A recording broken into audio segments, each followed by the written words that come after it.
lebih daripada 50 mm, tapi minimum 50 mm. Kemudian jarak panjang atau bore pipe pondasi tiang ke tulangan terluar ya. Sisi terluar juga minimum 50 mm. Ini 50 mm. Dan ini persyaratan selimut betonnya ini 50 mm. Kenapa? Ya, karena topsoilnya di sini dalam gambar ini. Jadi permukaan tanah sini ini dia ambil kelompok yang berhubungan dengan tanah dan cuaca. Jadi beda ya, berhubungan dengan tanah dan cuaca dengan yang selalu berhubungan dengan tanah. Kalau ini topsoil ini naik ke atas, pada umumnya topsoilnya di atas, membuat parketnya digali. Tapi dalam gambar ini topsoilnya di pondasi. Tulangan transversal, ini yang begelnya. Ini yang transversal. Ya. Jadi kalau kita lihat di tampak, ya, yang longitudinal, tulangan yang kita sebut dengan tulangan pokok. Ya, yang hitam-hitam ini, atau gambarnya di sini, yang tulangan transversal atau begel atau ikat silang. Ini yang begelnya. Jadi begel ini bisa sengkang tertutup atau ikat silang. Nanti kita lihat yang ikat silang itu ada yang sudutnya 90 derajat, ada yang sudutnya 135 derajat. Ya, ini disambung. Jadi kalau steknya kependekan, kadang-kadang di gedung yang sudah ini, yang sudah lama, yang mau ditingkatkan, belum ditingkatkan, keburu dicuri orang isinya, dipotong. Nah ini bisa disambung dengan koplar ini. Kalau ini sistemnya chemical, jadi di sini ada lubang untuk diinjeksi chemical. Ya, setelah diinjeksi, sebelum ini digunakan, ini bisa dites.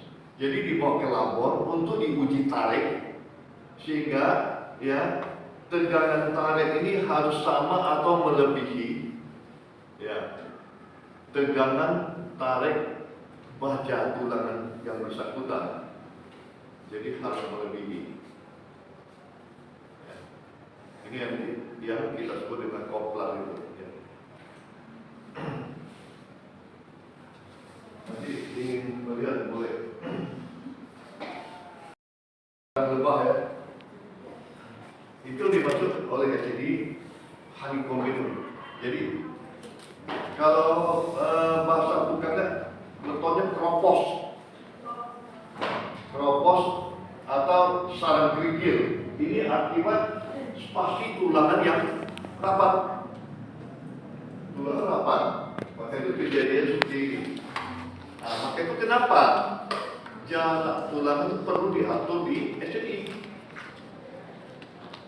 Nah, untuk menghindari salah satunya, maka di SCD 2847 2019 ada penjelasannya. Kalau baca sana, kita akan lebih memahami kenapa dibatasi itu. Di SCD 2847 2013 itu tidak ada penjelasannya. Di situ bedanya.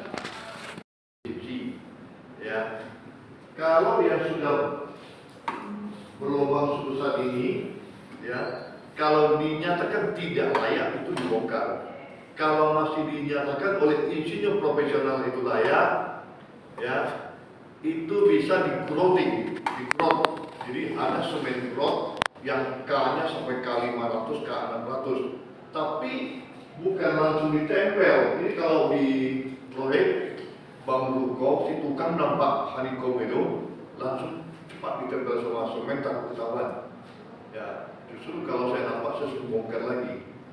Dan kita pasang backcasting, kita growting tapi dengan tekanan. Bagaimana dengan tekanan? Jadi kita growting dengan kompresor. Jadi backcastingnya dibawa lubang dengan kompresor ditembakkan, ya, semen growting.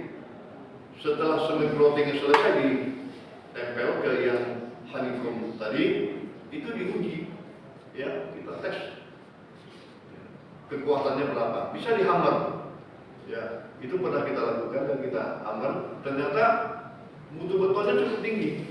Nah, itu baru memenuhi syarat. Tapi kalau sudah sangat parah, bongkar aja. Artinya masih batas toleransi. Batas toleransi yang menilai adalah insinyur profesional yang bersertifikat tadi.